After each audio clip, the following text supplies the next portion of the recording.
Poster हातात काँग्रेसचा प्रवास शून्याकडून शून्याकडे आहे तिचा. हो, काँग्रेसचा प्रवास हा शून्याकडून शून्याकडे आहे, कारण पश्चिम बंगालमध्ये काँग्रेसला तसा स्टँड नव्हता. आता ही दृश्य आपण बघतोय, जल्लोषाची दृश्य आहेत. TVK चे समर्थक तिथं आता जल्लोषाला सुरुवात केली. अभय सर, मुद्दा हा आहे, आपण केरळमधला मुद्दा पाहिलाच.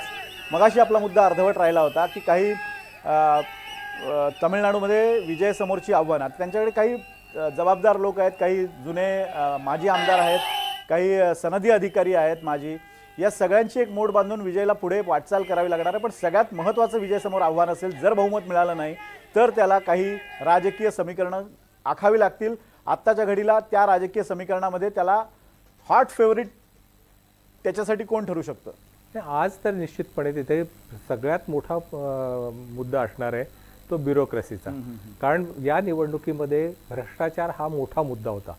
कारण जरी महिलांच्यावरील अत्याचाराचा एक मुद्दा होता, तरी भ्रष्टाचार, कारण शेवटी AIADMK असेल किंवा DMK असेल यांच्यावरचा नेहमीचा कायमचा जो आरोप राहिलेला आहे तो भ्रष्टाचाराच्या संदर्भातला.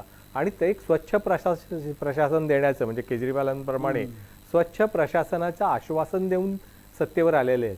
अशा वेळेस संपूर्ण प्रशासन काही एका दिवसात बदलणार नाही आहे, किंवा येणाऱ्या जे नवीन नेते असतील त्यांना लगेच काही तो आवाका त्यांचा तो नाही की संपूर्ण त्या प्रशासनावर नियंत्रण घेण्याचा.